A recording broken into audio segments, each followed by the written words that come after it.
What's up, gang? We're here today. We're going to cover a little bit of speedrun tech for Conan, the Xbox 360 game. Why, you ask, after 2 years of not uploading any Conan stuff? Dude, it's the wake of GDQ. It just pulls you along with it, and the hype is real. I was inspired after watching all those runs to take another crack at this game and provide a little more educational content because my world record run for this game is uncontested because I'm the only person who plays it. So I thought maybe if I show off my favorite level and some of the cool stuff that you can do in it, maybe I'd get a couple people interested, and maybe that would sort of galvanize me to start playing this game again. So I'm gonna go over the speed tech and in my favorite level, and we'll just go over it real quick. This level is roughly 4 minutes long. I think my fastest is 3:53. So yeah, I just want to show it off. First thing that you want to do. So you notice I did this on purpose, but you don't want Conan to climb up any ledges if you can avoid it. You always want him to sort of jump and clear the edge. The problem with this very specific spot, so the jumping in Conan's wonky. There's no depth perception really here, and just for whatever reason, that spot, man, you have a hard time jumping over it. So next, obviously you don't want to climb up these ledges, right? So you do that. Then you'll see this shadow here, this little shadow that I'm standing on. What you want to do is you come around the corner, is you want to jump sort of at an angle, so you end up at this corner of the rock. This is kind of tricky, but I'll show you. You want to jump, and you want to avoid that climbing animation. So the way that you do that is, again, you sort of come over here, do that shadow. Whoop, I fell off. So this is actually a fairly tricky bit of tech. You want to be here. You don't want to get caught between the boulder ledge and the wall. You want to be right about here. You want to jump, and you want to reach the top. So that's, it's not a super difficult trick, but again, it's just something that this game, and you'll notice, so I just jumped off like an idiot. That happens all the time in this game. Jumping is wonky. Jumping is very wonky. A lot of this game is very wonky. So there you go. Jump up here, you want to jump here, and then ideally you want to jump like that so you don't have to climb up that ledge. You'll notice all these beautiful fossils over here. Gorgeous attention to detail. So actually, you know what? I'm going to just show this off too. So you'll notice that there's this like white circle, right? Anytime you see that, Conan can zip towards it. So essentially, anytime you know you're going to be interacting with something, you want to smash right bumper? Yeah, right bumper. So you zip over to that location. So there's going to be a couple of occasions we do that here. Some boulders fall down here. They're all RNG. They can hit you, but as long as you stay to the left side, no big deal. You want to grab them. Now, the reason why I walked a couple steps is Conan has very weird targeting. He wants to single target, but if you'll notice, like, you can mess that up. If you're just a little bit off angle, you can toss it into the unbreakable pieces of that barricade. You'll notice that I dashed forward there. I zipped. That was good. That was a good zip over to the interactable. This part is pretty easy. So what you want to do here is you have these two enemies approaching. The shield dude is tricky and has a much harder time dodging him. Parrying him. So you want to kill this guy. This dude here, that move will mess you up. That goop, it doesn't reverse your controls.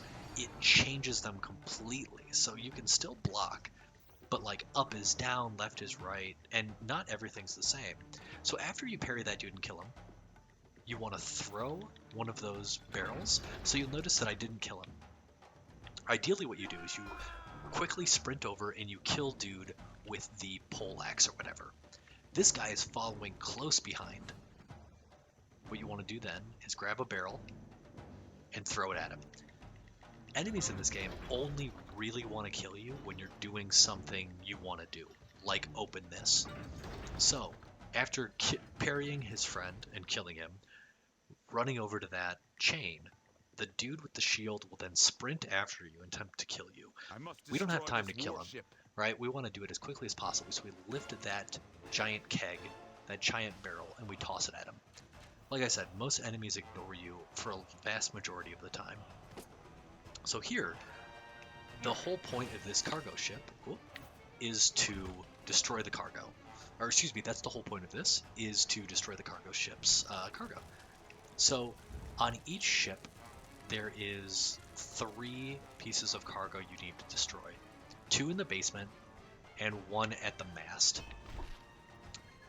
You want to avoid all these dudes, obviously. So you'll notice, there you go. Now the other ship, you notice how I kicked through that door. On the next ship, there are 2 ships you have to do this to. You have to go to the other side and destroy that reinforced door, which takes 3 kicks. We're not going to do that. There's a trick that I've figured out that means you don't have to go through all that. This part coming up ahead can destroy runs. You want to hit these dudes and light as many of them as you can on fire. Throw these barrels. I don't know how that happened, but it did. And you want to take these barrels and you want to one-hit kill them by knocking them off. That doesn't always happen. That actually wasn't too bad. That wasn't too bad. You want to avoid getting hit. That'll slow you down. You want to avoid getting your controls reversed. That's terrible. And you want to grab this torch. The next part is kind of tricky. I actually want to show off some like mess ups here. So you don't want to get hit during this cutscene. Alright, if you don't make it, so you can mash out of that cutscene. If you don't mash out of the cutscene, you have to fight this fight. You'll notice there are tons of enemies, and if you try, there's no way you're getting that, right? There's no way. So what I'm going to do is I'm going to actually load a save here. Is it this one? I think it's this one. That we're going to just load that part so we don't have to deal with it. The game is actually pretty good about loading saves and not punishing you super hard for deaths, because this game is really wonky and you die a lot of not your own volition. So here we're going to pretend like we have the thing we want. We're going to go just grab a bit of firewood here. So if you don't mash this cutscene, you have to watch the cat. So you'll get a T-pose. And yes, that will close. You can get through it before it closes. What you want to do here, when that closes, this opens. Now, you want to run, dodge. That is the most butthole clenching part of the run. If you don't get that, oh my god, dude. Oh my god. You have to fight for so long. You have to kill a huge captain enemy with just your tiny single blade. Now, the developers, I don't believe ever intended that to happen, because when you do that, none of this area is loaded, which, yeah, a little odd. Now, so just to show what I mean, we have all of these enemies here, right? That's problematic in general. You'd have to go through that door, right? You'd have to go to that door to get to the other side of the ship where they cut it in half. What we do is we cast Rain of Fire here. Rain of Fire prevents anybody from getting to us. Everybody dies that goes through it. And then we dodge roll, right? So we have these enemies down here. You notice we have 1 piece of cargo here. The other cargo is on the other side of the ship. Well, we don't care. We're going to light this one on fire, and then through the wall... We want to avoid all these dudes. All right. Oh, I got it. So you notice that it's on fire on the other side. That means I got the cargo through the other wall, which is incredible. The other thing we want to do, if we can, is crack open this magic. That will just help us for the next level. Sometimes it's impossible, sometimes it'll break because the enemies will hit it.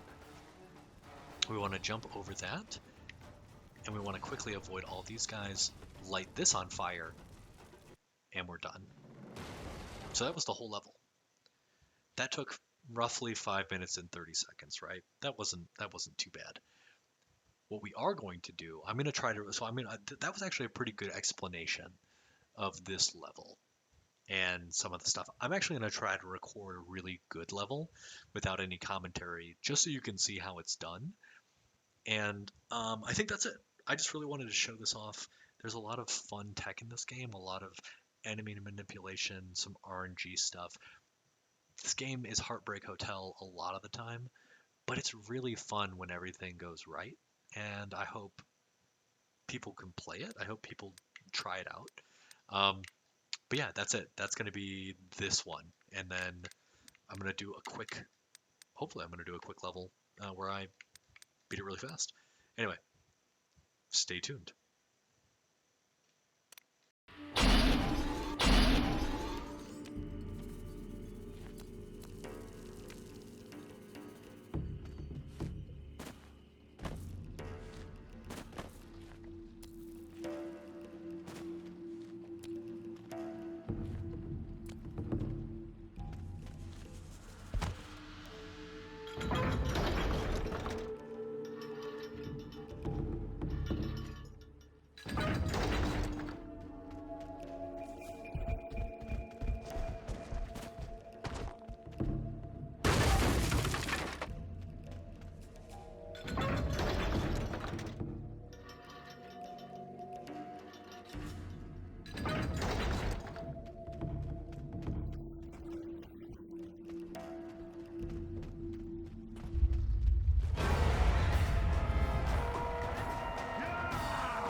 I must destroy this warship.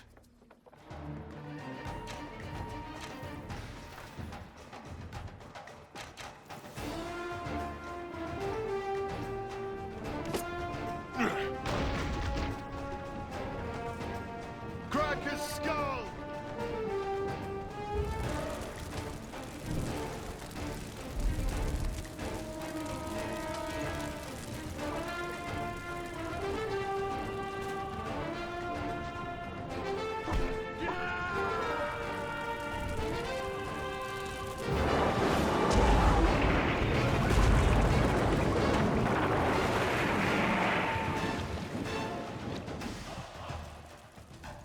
Now for the other ship.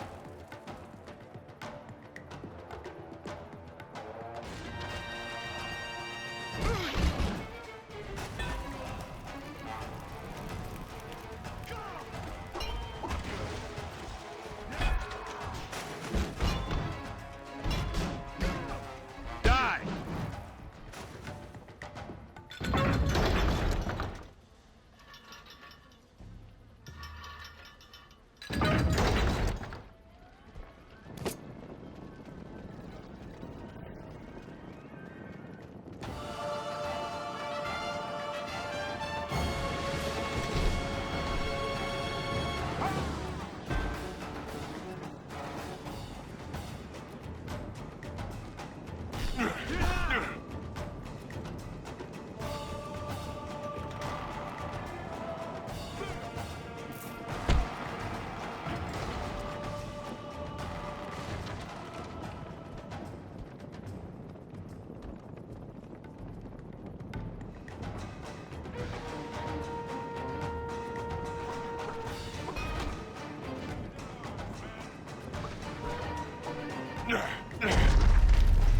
Face prime.